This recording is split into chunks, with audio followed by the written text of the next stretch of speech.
덴마크의 철학자이며 신학자인 키에르케고르가 종말을 이렇게 비유를 했습니다. 사람들이 많은 뮤지컬 극장 밖에서 불이 난 거예요. 불이야! 소리치면 많은 사람들이 넘어지고 밟혀 죽을 것이다, 그렇게 생각을 해서 한 배우가 공연을 멈추고 무대에 차분하게 서 있는 가운데 진지하게 이렇게 말을 했습니다. 여러분, 지금 밖에 불이 났습니다. 여러분이 한꺼번에 나가시면 모두가 죽을 수 있습니다. 출입구는 앞뒤 좌우에 있으니까 출입구 가까이에 있는 분부터 차례대로 나가시면 되겠습니다. 그렇게 말을 했어요. 근데 관중들은 그의 말이 연극인 줄 알고 박수를 치고 떠드는 것이었습니다. 실제 상황이라고 아무리 말을 해도요, 믿어주는 사람이 없었습니다. 근데 비로소 연기가 조금씩 들어오고 불길이 보이면서 믿기 시작했지만 그때는 이미 늦었습니다. 창세기 19장의 말씀해 보시면 롯의 사위들은 하나님께서 소돔성을 심판하겠다라고 하는 말을 듣고도 농담으로 여겼다라고 기록하고 있어요. 비웃고 조롱했다는 것입니다. 오늘날도 많은 사람들에게 종말에 대해서 말하면 비웃는 사람들이 있고 아직까지는 괜찮아요 라고 이야기하는 사람들이 있습니다. 그렇다면 과연 농담으로 여기고 아직은 괜찮은 것인가요? 우리가 살고 있는 이 세상은 우연이 없습니다. 하나님의 뜻과 계획대로 진행되고 있어요. 우리가 깨닫지 못할 뿐이지, 그리고 또한 하나님께서 우리에게 내일 일을 모르고에 막아 놓으셨어요. 그러나 하나님께서는 우리에게 내일 일에 대해서 말씀하실 수도 있고 또 알게 하실 수도 있지만 일부만 알려주셨어요. 그렇기 때문에 우리의 내일 일은 모르지만 죽은 다음의 일은 우리가 알 수가 있어요. 우리는 언제 죽을지 모릅니다. 갑작스럽게 부모가 떠나기도 하고 사랑하는 자녀가 먼저 떠나기도 하는 그런 삶의 현실 속에서 살고 있어요. 마찬가지로 팬데믹이 이렇게 갑작스럽게 다가올 줄 몰랐잖아요. 또 언제 끝날지도 모르는 것이 오늘의 현실 아닌가요? 그러나 하나님께서는 더 먼 미래인 우리가 죽은 다음과 인류의 마지막에 대해서는 말씀을 통해서 알려주셨어요. 베드로 후서를 통해서 우리가 알고 있듯이 이 세상은 불에 녹아지듯이 없어지는 날이 올 것이다 라고 하는 거예요. 우리 주님께서 다시 오시는 그날이 반드시 올 것이라고 하는 것입니다. 이것이 우리 주님께서 말씀하신 미래의 청사진인 것입니다. 왜 이 청사진을 말씀하셨을까요? 준비하라고, 대비하라고. 근데 누구만 준비합니까? 진짜 믿는 사람만이 준비한다는 거예요. 예를 들어서 이 예배를 통해서 비가 온다라고 하는 소식을 똑같이 들었습니다. 근데 어떤 사람은 우산을 안 들고 나가고 어떤 사람은 우산 들고 나갔어요. 누가 비 올 것을 믿는 사람입니까? 우산 들고 나간 사람이 믿는 사람이에요. 그렇다면 여러분, 예수님께서 언젠가 다시 오실 것이라고 하는 이 사실을 믿고 계십니까? 주님이 언젠가 다시 오실 것이라고 하는 사실을 믿고 계십니까? 그 사실을 믿는다면 우리는 깨어 있어야 된다고 하는 것입니다. 왜요? 우리가 주님이 다시 오시는 그때에 깨어 있지 못한다면, 주님 만나지 못한다면 가장 우리가 불쌍한 자고 가장 우리가 불행한 자라고 하는 것입니다.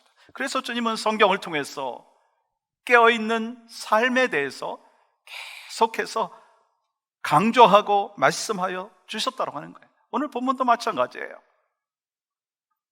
마가복음 13장과 14장의 말씀은 예수님께서 공생애를 마치시면서 제자들에게 하신 최후의 말씀인데 그 내용은 바로 이렇습니다. 어느 날 예수님과 제자들이 헤롯 성전 앞을 지나가는데 성전이 엄청나게 큰 거예요. 제자들이 성전을 보면서 감탄을 하니까 예수님께서 이 성전이 무너질 텐데 돌 위에 돌 하나도 남지 아니하고 무너질 것이다. 이 제자들이 깜짝 놀란 거예요. 왜냐하면 이 거대한 성전이 무너지는 날이 오겠습니까? 라고 하는 것이죠. 그리고 만약에 이 거대한 성전이 무너지는 그날이라면 그때는 이 세상이 끝날 날터인데 그날에 어떻게 해야 하겠습니까? 라고 하니까 예수님께서 차근차근 풀어서 말씀하시는데 예수님께서 다시 오시기 직전에 어떤 일이 일어날 것인가 라고 하는 것을 말씀하시는 거예요.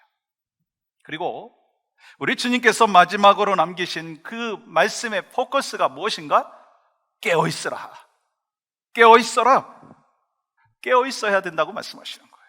그러면 깨어있는 것이 무엇이냐라고 하는 것입니다. 단순히 졸지 않는 것을 이야기하는 게 아닙니다. 깨어있으라고 하는 것은요, 내 자신의 영적인 상태를 분별할 줄 알아야 된다는 거예요. 깨어있다라고 하는 것은 우리 가족들의 영적인 상태를 분별할 줄 알아야 된다는 것입니다. 깨어있다라고 하는 것은 교회의 영적인 상태를 볼 줄 알아야 된다는 것입니다. 깨어있다는 것은 이 시대를 볼 줄 알아야 된다라고 하는 것입니다. 그리하면서 내가 그리스도인으로서 어떻게 살아야 되느냐라고 하는 것을 고민하고 또 기도하면서 어떻게 하면 하나님 앞에 영광을 올려드릴 것인가, 어떻게 하면 하나님 앞에 기쁨을 올려드릴 것인가 라고 하는 것에 대하여 깨닫고 힘써야 된다는 거예요. 히말라야 등반을 할 때 문제는요, 육체의 그 피로, 그리고 또한 저산소증이라고 얘기합니다. 그런데 그보다 더 큰 문제가 있대요. 그것은 바로 잠이라고 하는 거예요. 잠. 왜냐하면 그곳에서 조는 것은요, 죽는 것과 마찬가지이기 때문인 것입니다. 그래서 그때는 옆에 있는 동료가요, 졸지 못하도록, 자지 못하도록 발로 차든지 수단과 방법을 가리지 아니하고 깨운다라고 하는 것입니다. 무슨 이야기 하는 걸까요? 혹시 우리 주변에 영적으로 졸고 있는 분들이 있다면 어떻게 해야 되겠어요? 발로 차서라도 깨워야 된다는 거예요. 혹시 지금 졸고 계신 분 계세요? 깨어나셔야 된다는 거예요. 영적으로 잠을 자고 있다면 깨어나야 된다는 거예요. 졸고 있는 사람이 눈에 보이면 깨워줘야 된다는 것입니다. 오늘 본문 이 35절과 36절은 이렇게 말씀하고 계시죠.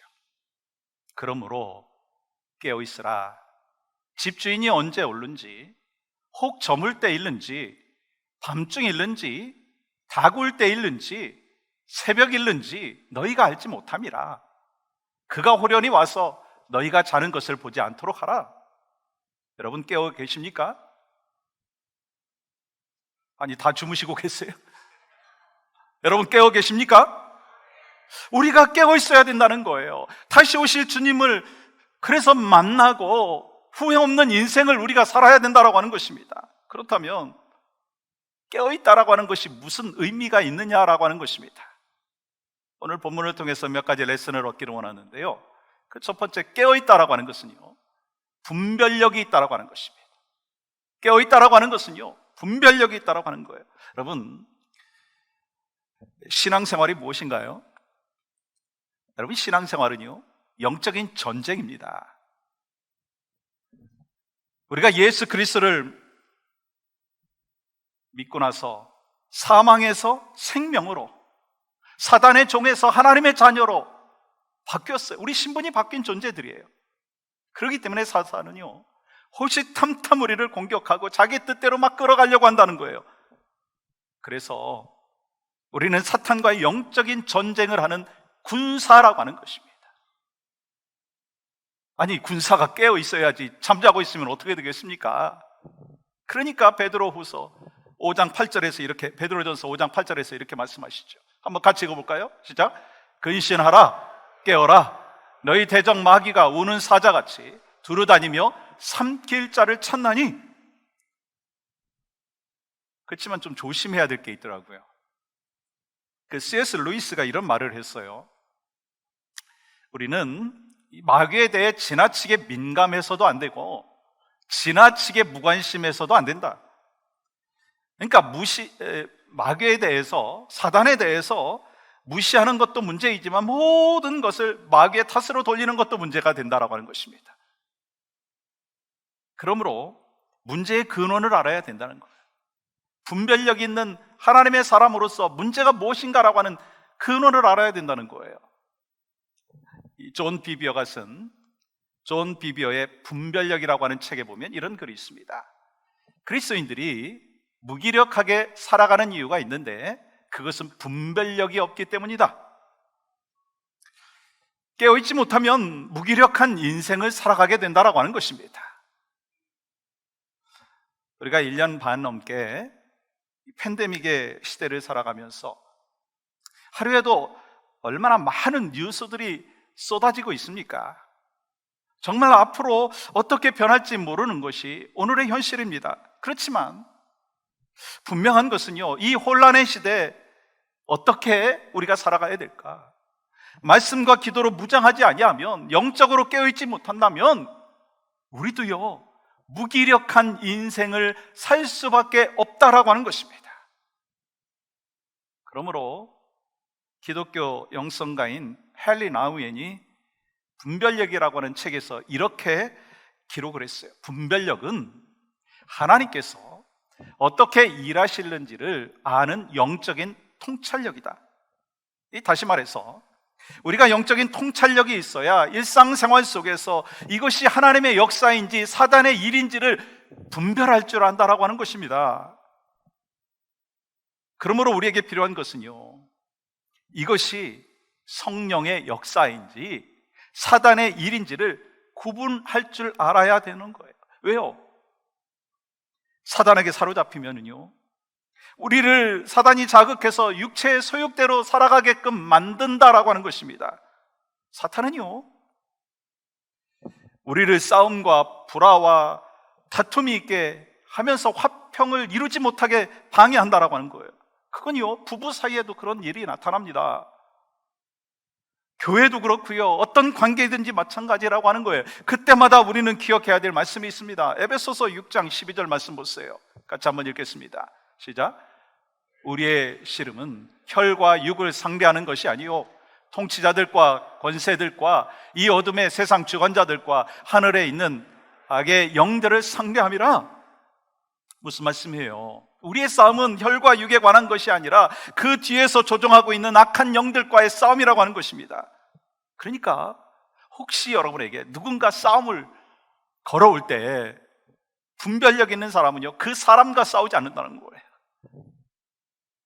그렇기 때문에 그 대상이 배우자이든지 성도이든지 이웃이든지 그 싸움을 걸어오는 그 사람 뒤에 조종하고 있는 그 악한 사탄의 영들과 싸워야 된다라고 하는 거예요.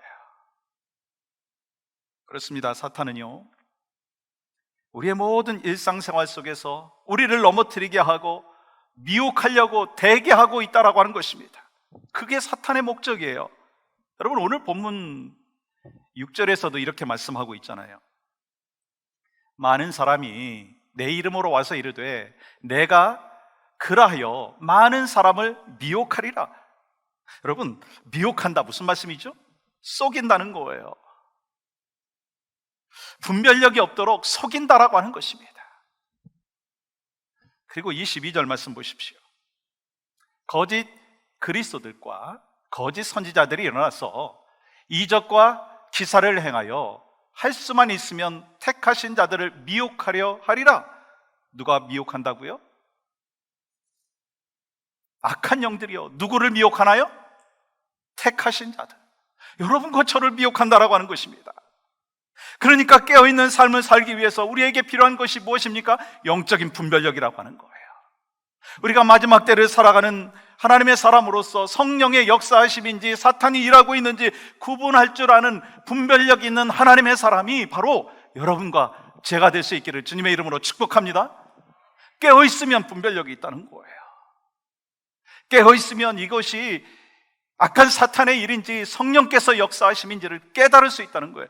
분별력 있는 믿음의 백성, 깨어있는 삶이 바로 여러분과 저에게 필요한 거예요. 두 번째는 깨어있는 삶은요, 주님을 기다리며 산다는 것입니다.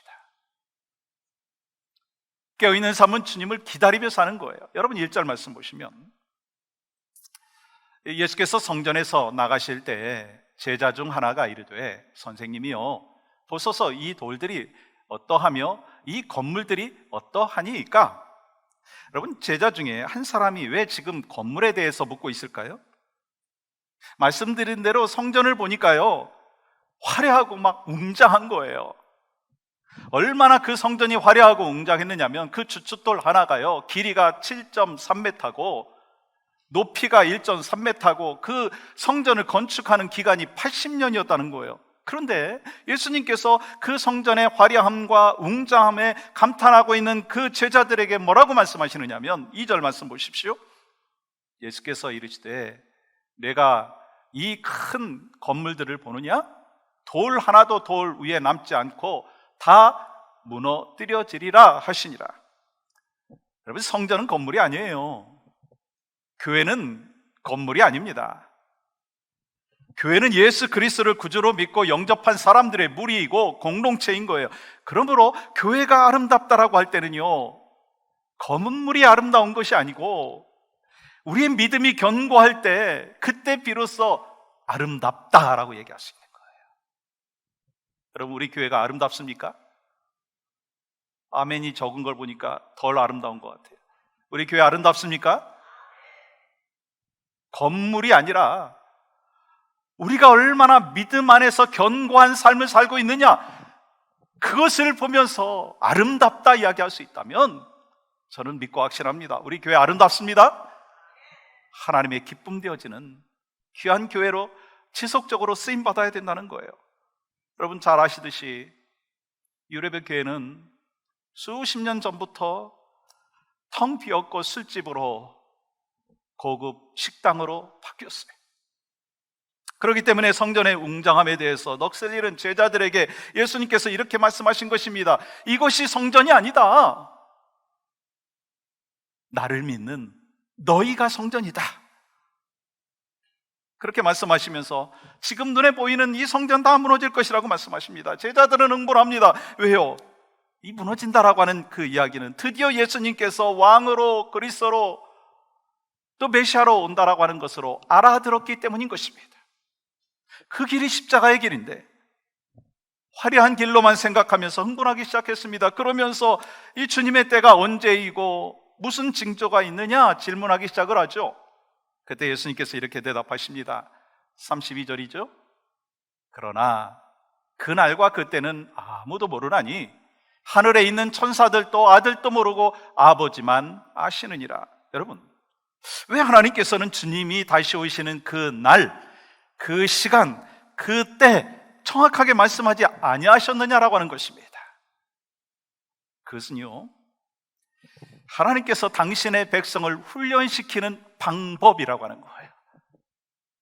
하나님께서 당신의 백성을 훈련시키는 방법이요, 정확하게 그날 그 시간을 말씀해 주지 아니하신다라고 하는 거예요. 어느 집사님께서 암 판정을 받으셨어요. 6개월 정도 남았다라고 하는 시한부 판정을 받고 삶을 정리하기 시작했습니다. 그래서 그동안 이 자신이 하나님 앞에서 잘못한 것을 쭉 기록을 했어요. 며칠 동안 책상 앞에 앉아서 기도하면서 자신의 잘못된 그 부분에 대하여서 기억나는 대로 기록하기 시작을 했습니다. 그리고 그 제목 하나하나를 붙들고 회개하며 기도할 뿐만 아니라 이 사람들에게 잘못한 것이 있다면, 그것이 떠올려졌다면 일일이 찾아가가지고 정중하게 사과하고 식사하면서 정리하기 시작을 했습니다. 근데 6개월이 지났는데도요, 몸이 나빠지지 않는 거예요. 이상하다 싶어가지고 이 세컨 오피니언을 받기 위해서 다른 병원, 다른 의사를 찾아가서 진단을 받았는데요, 전에 받았던 진단이 잘못된 것이었다라고 하는 거예요. 오진을 받았다라고 하는 거예요. 이 가족들과 이 친구들은요, 펄펄 뛰면서 그 병원, 그 의사와 오진한 그 병원에 대하여 수를 해야 되겠다고 이야기하는 거예요.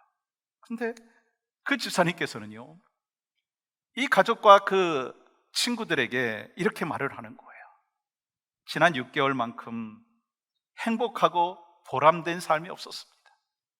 앞으로 남은 삶은 지난 6개월처럼 살고 싶습니다.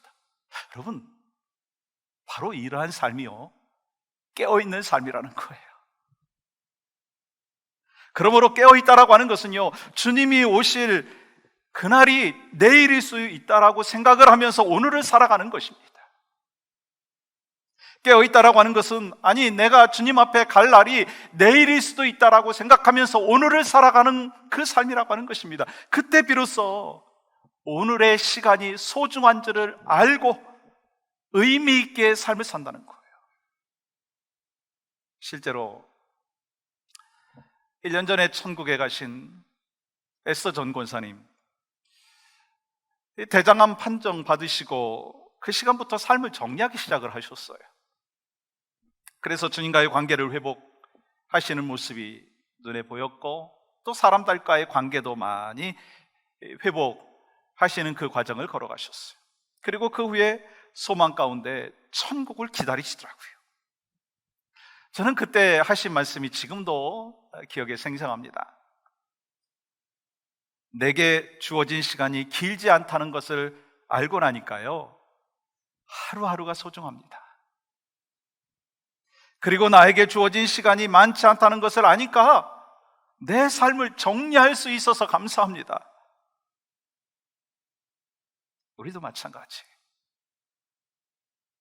주님 오실 날을 늘 기다리면서 마라나타 신앙으로 살아갈 때 비로소 우리는요, 깨어있는 인생을 살아갈 수가 있다는 것입니다.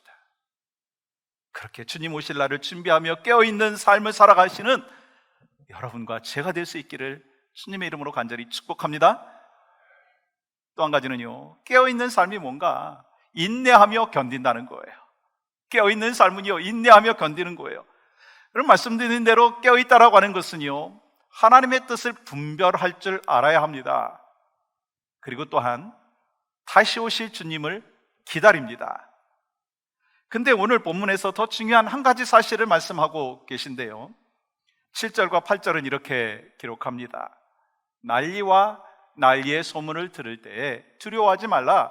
이런 일이 있어야 하되 아직 끝은 아니니라. 민족이 민족을, 나라가 나라를 대적하여 일어나겠고 곳곳에 지진이 있으며 기근이 있으리니 이는 재난의 시작이니라.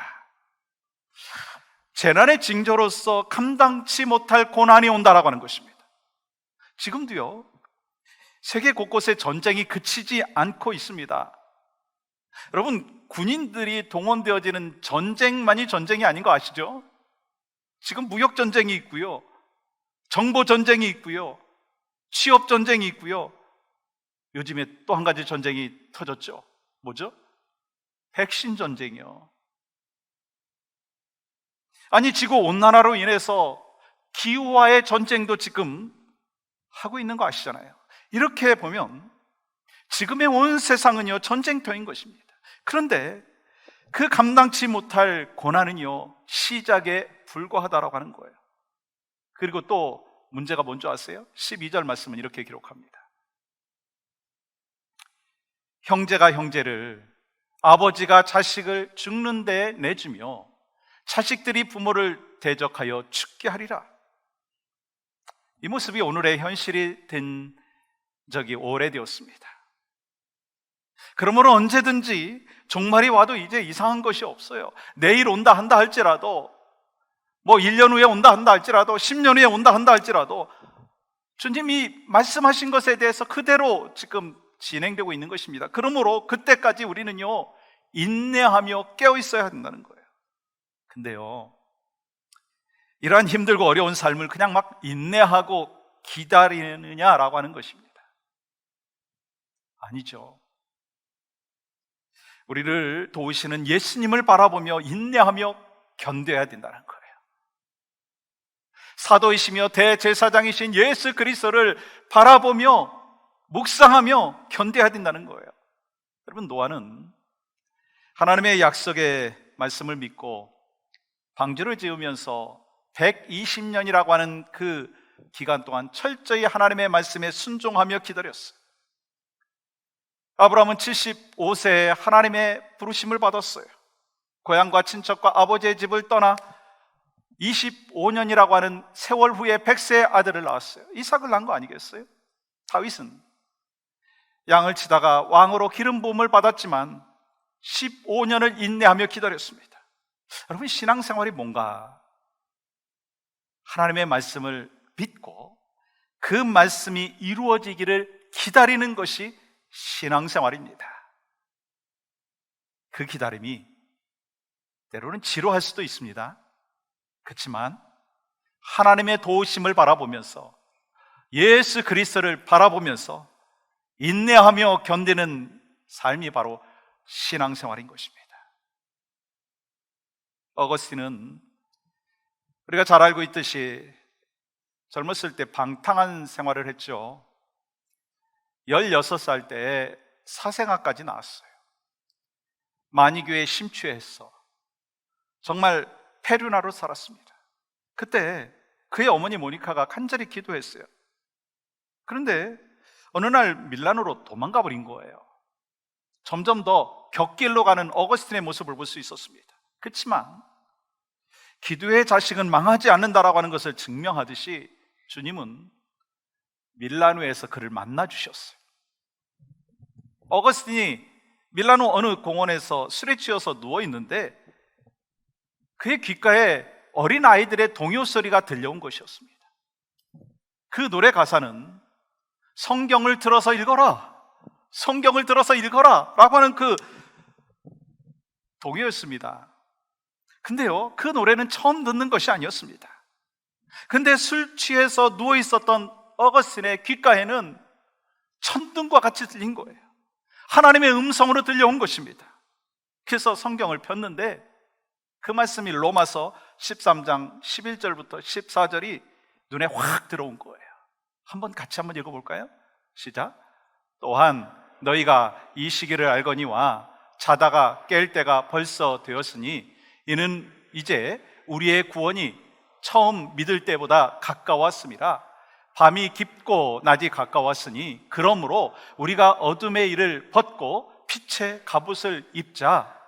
낮에와 같이 단정히 행하고 방탕하거나 술 취하지 말며 음란하거나 호색하지 말며 다투거나 시기하지 말고 오직 주 예수 그리스도를 옷 입고 정욕을 위하여 육신의 일을 도모하지 말라. 사실 서건 어거스틴은 이 말씀을 처음 본 것이 아니었습니다. 근데 그날 이 말씀을 읽었을 때 그의 귓가에 천둥과 같이 성령께서 말씀해 주셨고 그 가슴에 새기게 되었다고 하는 거예요. 결국 어거스틴은요, 이 말씀으로 깨졌어요. 말씀으로 깨지고 모든 죄악을 회개하고 그리고 하나님 앞에 돌아왔어요. 어거스틴의 어머니는 아들을 포기하지 아니하고 주님 바라보면서 기도하고 인내했더니, 견뎠더니 응답의 역사를 체험하게 되었다는 것입니다. 지금 우리에게도 똑같이 말씀하십니다. 너 지금 깨어 있어야 한다. 지금이 어느 때냐? 잘 때가 아니라 깨어 있을 때라고 말씀하시는 거예요. 왜요? 이 주님이 정하신 날이 더 가까웠다는 사실 여러분 아십니까? 혹시 그것이 피부로 느껴지지 아니한다면 이것은 분명히 피부로 느껴지실 거예요. 우리는 주님 앞에 갈 날이 더 가까워졌어요. 여러분, 피부로 느껴지시나요? 아니, 저만 느껴집니까? 주님 앞에 갈 날이 점점 더 가까워졌다는 거예요. 그러므로 우리 모두는요, 흐리멍텅하게 살아서는 안 된다는 거예요. 대충 살아서 안 된다는 거예요. 깨어 있어야 된다는 거예요. 우는 사자와 같이 덤벼드는 사단에 넘어가지 않도록 우리는 영적인 군사로서 정신 차려야 된다는 거예요. 한번 저를 따라해 보시겠어요? 정신 차려야 합니다. 사랑하는 여러분, 그날과 그때 관심 두지 마시고 영혼에 대해서 관심 두었으면 좋겠어요. 내 영혼에 대해서 관심을 두고, 우리 자녀들의 영혼에 대하여 관심을 두고, 우리 성도들의 영혼에 대하여 관심을 두고, 그러면서 죄의 상태, 하나님과의 관계의 상태를 점검하면서 깨어 있어야 된다는 거예요. 그러면서 주님이 다시 오심을 기다려야 합니다.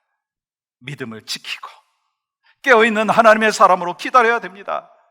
그리고 아무리 힘들고 어렵고 그렇다 한다 할지라도 영적으로 깨어있으면요, 염려하지 않아도 돼요. 왜요?